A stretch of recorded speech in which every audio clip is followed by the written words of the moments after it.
გამარჯობათ მეგობრებო. დღევანდელი ვიდეოს თემა პირის ღრუს დისბაქტერიოზი, ჩვენი დაავადებების უხილავი მიზეზი და როგორ აღვადგინოთ ბალანსი პირის ღრუში. პირის ღრუ დედამიწის ერთ-ერთი ყველაზე მჭიდროდ დასახლებული და მრავალფეროვანი მიკრომეგალოპოლისია.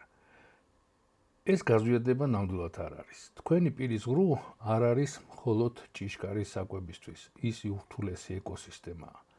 ნამდვილი მეგაპოლისი, სადაც ტრილიონობით მიკროსკოპული მკვიდრი ცხოვრობს. ბაქტერიები, სოკოები, ვირუსები და უმარტივესი პარაზიტები. თუ უკანასკნელები არასასურველი სტუმარ პარაზიტია, მთავარი ძირითადი მოსახლეობა ბაქტერიები არის ჩვენი სიცოცხლის თანამგზავრი და პირობითი არამავნე მეზობელი. სანამ გარკვეული პირობები დაცულია, ასეთი ბაქტერიები თანაცხოვრობენ ისე, რომ არ გვერდჩიან. ამ მიკროსკოპული არსებების უმრავლესობა მტერი არ არის, არამედ მოკავშირეა.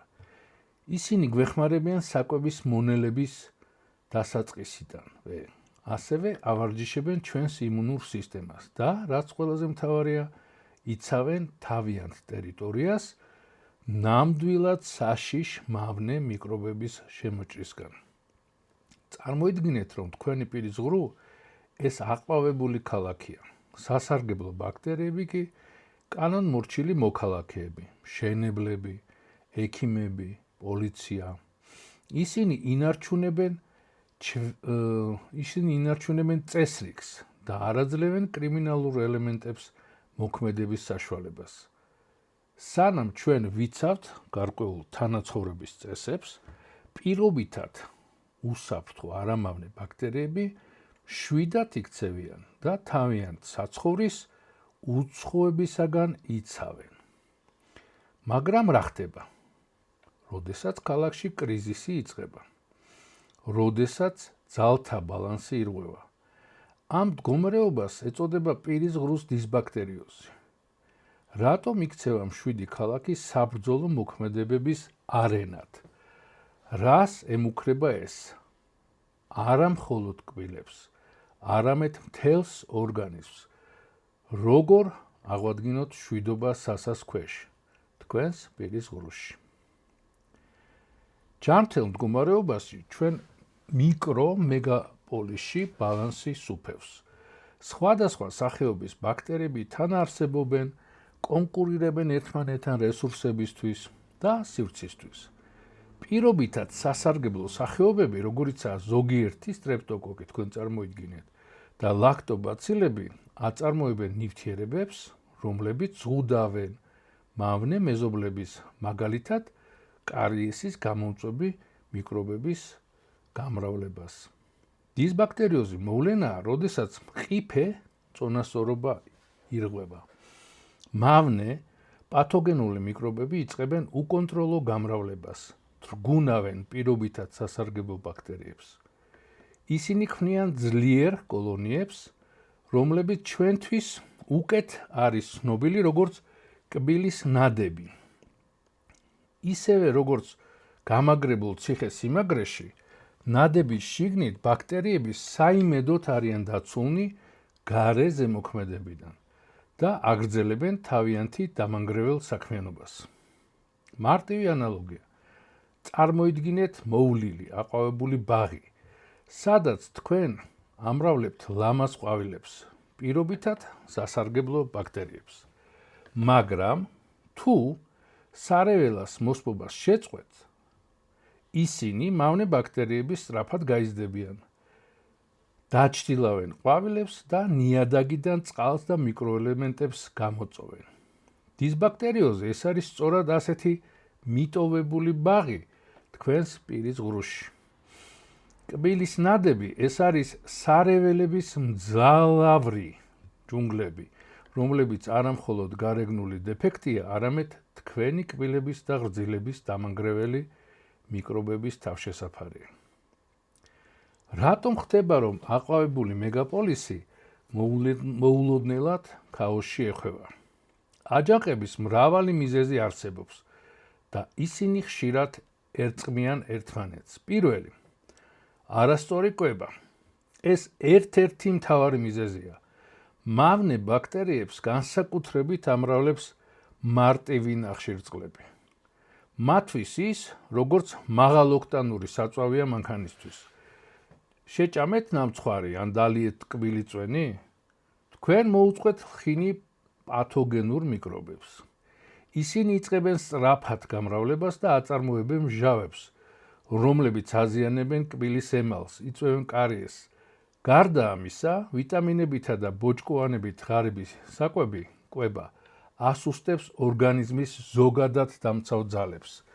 ასუსტებს ქალაქის პოლიციის იმუნიტეტს. ასე რომ კვება არის ყველაზე მთავარი პირისღრუს დისბაქტერიოზის დროს. არასწორი ჰიგიენა. ჰიგიენას რაც შეეხება ორი უკიდურესობა არსებობს. არასაკმარისი ჰიგიენა. თუ კბილებს იშვიათად უყურადღებოთ იხეხავთ ან არ იყენებთ კბილის ძაბს, მაშინ საკვების ნაწილაკები პირში რჩება.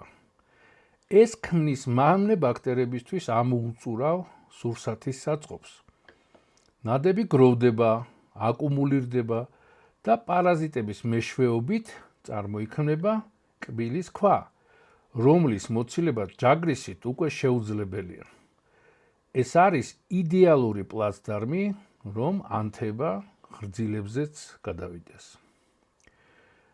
ზედმეტად აგრესიული ან არასწორ დროს ჩატარებული, უფრო სწორად, ჰიგიენის პროცედურები. ეს მეორე უკიდურესობა. არსებობს ვარაუდი, რომ კბილების გაწმენდა საჭმლის მიღებამდე შეიძლება არც ისეთი ეფექტური მავნეც კი იყოს, რადგან ამრიგად იხოცება დამცავი აუტოფაგები, რომელიც ღრძილებში არიან და ღრძილებზე ზეწოლისას გამოდიან გარეთ. და რა თქმა უნდა, კბილის პასტა მათაც დახოცავს ბაქტერიებთან ერთად. ასევე მუშაობს შემდეგი ლოგიკა. ჩვენ ჭამთ, რის შედეგადაც პირში რჩება საკვების ნაწილაკები. ბაქტერიებისთვის. თუ კბილებს გავიხეხავთ საჭმელის მიღების შემდეგ, ჩვენ ფაქტიურად მოვაშორებთ ამ საკვებს ნარჩენებს და არ დავხოცავთ ასევე აუტოფაგებს, რომლებიც გამოდიან ღეჭვისას, რადგანაც ამ ღეჭვისას ხდება ღრძილებზე ზეწოლა. ტყუილად არაა, რომ ლამაზმანს საწოლში ართმევენ საუზმეს, განათლებული რაინდები, რა თქმა უნდა. არისტოკრატები კბილებს ჭამამდე არ ეხეხავენ. კიდევ ერთი მიზეზია ანტიბიოტიკები. ანტიბიოტიკები ძლიერი იარაღია ბაქტერიული ინფექციების წინააღმდეგ. მაგრამ პრობლემა ის არის, რომ ისინი მოქმედებენ არა მხოლოდ მავნე ბაქტერიების წინააღმდეგ. დაავადების გამომწვევი ბაქტერიების განადგურებისას ისინი ერთდროულად ანადგურებენ პირობითად არამავნე ბაქტერიებსაც, რომლებიც ზღუდავენ სოკოების გამრავლებას, მაგალითად კანდიდას, რომელიც იწვევს სოკოვან სტომატიტს და უამრავ კიდე სხვა უბედურებას. ანტიბიოტიკების კურსის შემდეგ პირის ღრუს ეკოსისტემა განსაკუთრებით დაუცველი ხდება და მასში ქაოსი შეიძლება დამყარდეს. პროტოკოლური მედიცინის ჰაიდლაინებში გაქრა აკადემიური მედიცინის ხრიკი. ანტიბიოტიკების პარალელურად რბილი სოკოს საწინააღმდეგო საშუალების, მაგალითად ნისტატინის დანიშვნა. გახსოვდეთ ეს. ნისტატინი შეგიძლიათ თქვენ თვითონ დაამატოთ ანტიბიოტიკების მიღების პარალელურად. მავნე ჩვევები. დღევანდელი ეგრეთ წოდებული სიგარეტის მოწევა, სადაც თამბაქო შეიძლება საერთოდ არ იყოს და მის მაგივრად რა არის, უბრალოდ არც კი წერია, ასევე ლუდის მიღება და მაღალგრადუსიანი ალკოჰოლის მიღება კარდინალურად ცვლის გარემოს პირის ღრუში. კუპრის მსგავსი ფისები და ტოქსინები არღვევენ ღრძილებში და პირის ღრუს ლორწოვანში სისხლის მიმოქცევას. ასუსტებენ მათ თავდაცვის ფუნქციებს. ლუდი ამრავლებს სოკოს, მაღალი გრადუსიანი ალკოჰოლი კი აშრობს ლორწოვან გარს. ფერხდება ბუნებრივი გაწმენდა. იქმნება კომფორტული პირობები მავნე ბაქტერიებისთვის. იმუნიტეტის დაქვეითება და ქრონიკული დაავადებები. როდესაც ორგანიზმის ზოგადი საერთო იმუნიტეტი სუსტდება, სტრესის, ძილის უკმარისობის, ხანგრძლივი ან სერიოზული დაავადების გამო, სუსტდება პოლიციაც ჩვენი პირის ღრუში. პათოგენურ ბანდიტებს უკვე არავინ ეწინააღმდეგება. ისეთი დაავადებები, როგორიცაა შაქრიანი დიაბეტი, ქმნის პირში მუდმივად ტკბილ გარემოს, რაც პირდაპირი დახმარებაა მავნე ბაქტერიებისთვის. თუ იმუნური სისტემა ჯერ კიდევ ჯანსაღია, ორგანიზმი აგზავნის ნათელ მკაფიო სიგნალებს იმის შესახებ, რომ პირის ღრუში ბალანსი დარღვეულია. მნიშვნელოვანია მათი დროული ამოცნობა. უსიამოვნო სუნი პირიდან, ჰალიტოზი, რომელიც არ ქრება კბილების გაწმენდის შემდეგ.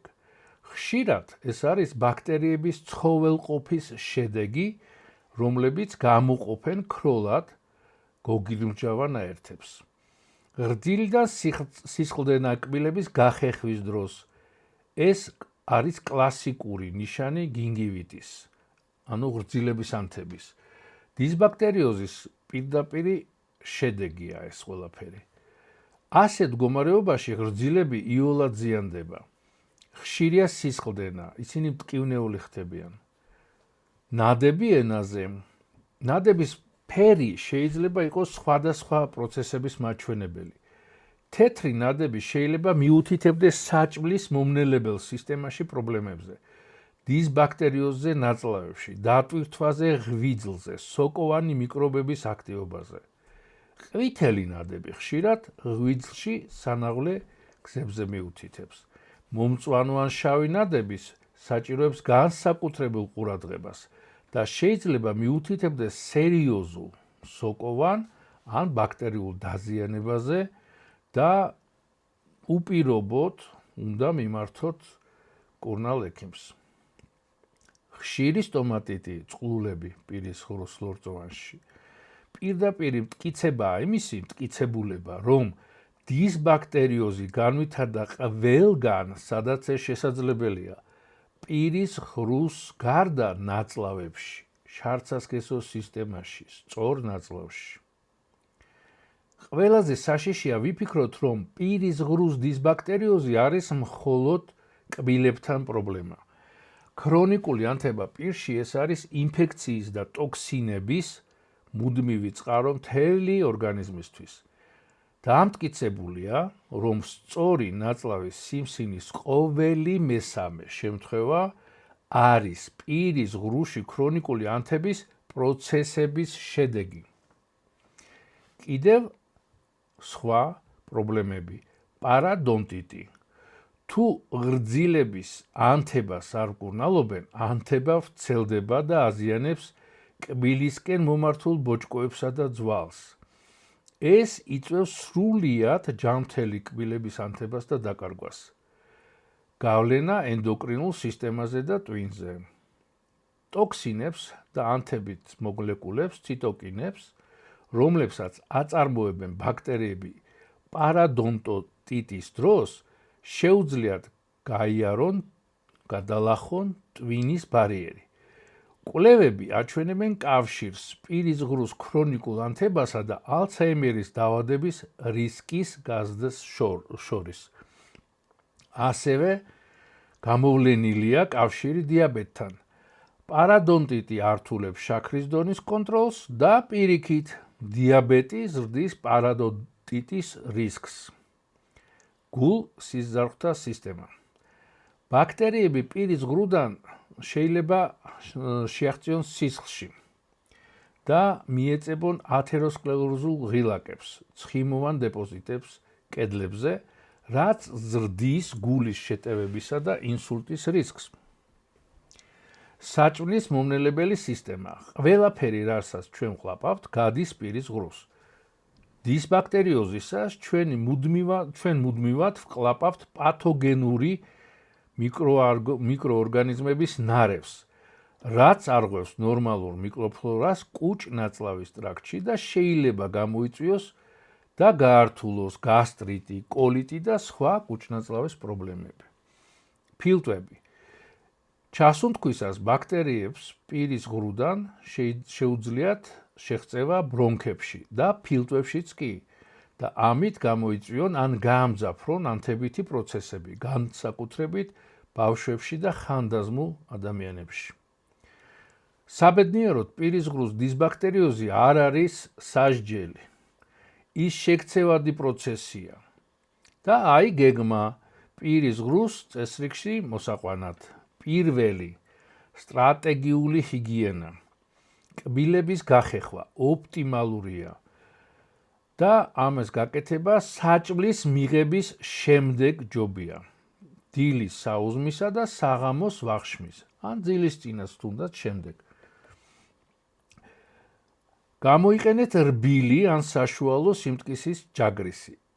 გაწმენდა გახეხვა უნდა გაგრძელდეს მინიმუმ 2 წუთი ყველა კბილის ზედაპირის დამუშავებით. კბილის ძაფი. ეს არის აუცილებელი ინსტრუმენტი კბილშორისი ინტერვალების გასაწმენდად, სადაც ჯაგრისი არ აღწევს. გამოიყენეთ ასევე ყოველდღე. სკრეპერი. თუ თქვენ გაქვთ ნადები ენაზე, გამოიყენეთ სპეციალური სკრეპერი მის მოსაშორებლად. ეს მნიშვნელოვნად შეამცირებს ბაქტერიებს საერთო რაოდენობას პირშის ღრუში. მიმართეთ გამოცდილ მკურნალს, რომ შინაგანი პრობლემა მოგიგვაროთ და ენაზე ნაღები აღარ წარმოიქმნას. სწორი კვება. აუცილებელია სწორი კვების დაცვა, რომელიც არის ნებისმიერი მკურნალობის საწინდარი. განსაკუთრებით შეამცირეთ მარტივი ნახშირწყლების, შაქარი, თეთრი ფქვილის პროდუქტები, მათი რაოდენობა. ეს ართმევს რესურს პათოგენურ ბაქტერიებს. შეიტანეთ კვებაში ბოჭკოვანი პროდუქტები, მაგალითად აქტივირებული ხორბალი, დალეწილი პურის ხორბლის ფაფა, ამით ჩაანაცვლეთ ეს თეთრი ფქვილის პროდუქტები. ისინი მექანიკურად გაწმენდნენ კბილებს, ასტიმულირებენ ნერწყვის გამომუშავებას, ამარაგებენ ორგანის მიკროელემენტებით და ვიტამინებით. ზოგადი ჯანმრთელობის გაუმჯობესება. გაუმჯობესეთ იმუნიტეტი, სწორი კვება, სწორი ძილი, სტრესის მართვა, რეგულარული ფიზიკური აქტივობა, სწორი სუნთქვა. თავი დააღწიეთ მავნე ჩვევებს, ეგრეთ წოდებული სიგარეტის მოწევას, ალკოჰოლს, ლუდს განსაკუთრებით და არახს და მსგავს. აკონტროლეთ ქრონიკული დაავადებები, მაგალითად დიაბეტი. ითანამშრომლეთ მკურნალ ექიმთან. მჟავა-ტუტოვანი ბალანსის ნორმალიზება. ნერწყვი არის მჟავა-ტუტოვანი ბალანსის ბუნებრივი რეგულატორი. თუ პირი გიშრებათ პირის ღრუ, 2-3 საათში ერთხელ დალიეთ სხვადასხვა სამკურნალო ჩაები, თუნდაც მცირე რაოდენობით. ცაცხვი, სალბი, მოცვი, მოცხარი და ასე შემდეგ, ოღონდ ჩაქრის გარეშე. დაასხით მდუღარე ერთ ჩაის კოს და აცალეთ გაგრილება 15-25 წუთის განმავლობაში. ასეთი გაგრილებული მდუღარე იძენს თვისებებს, რომელიც აუმჯობესებს პირის ღრუს ტუტე-მჟავიანობის ბალანსს. ძილის წინ პირხახაში გამოივლეთ ზმრიანი წყალი, რომ დახოცოთ მიკრობები პირის ღრუში. ნახევარი სუფრის კოზი ღვინის ძმარი გააზავეთ 200 მლ თბილ წყალში. განსაკუთრებით ეს ეხება იმათ, ვისაც ამოჭრილი აქვს ტონზილები, გლანდები პირის ღრუში. პირის ღრუს დისბაქტერიოზი ეს არ არის მხოლოდ ლოკალური პრობლემა. ეს არის სისტემური დაავადება იმ გაგებით, რომ ეხება სრულიად მთლიანად ორგანიზმს. ამავე დროს ეს არის გასაღები მთელი რიგი ქრონიკული პათოლოგიების პრევენციისთვის. ანუ მოვლილი პირის ღრუ ნიშნავს პრევენციას უამრავი განსაკუთრებით ქრონიკული პათოლოგიების. ჩვენი პირის ღრუს მიკროქალაქის ყურადღებიანი მოვლა, მისი მოქალაქეების ბალანსის შენარჩუნება ეს არ არის მხოლოდ კბილების დაცვა, ეს არის ინვესტიცია გულის, ტვინის, ფილტვებისა და მთელი კუჭნაწლავის სისტემის ჯანმრთელობაში. დაიწყეთ კბილების გაწმენდით, დაასრულეთ ჯანსაღი ღიმილით და სრულიად მთელი ორგანიზმის ჯანმრთელობით. გემშვიდობებით, პარასკევამდე, დროებით.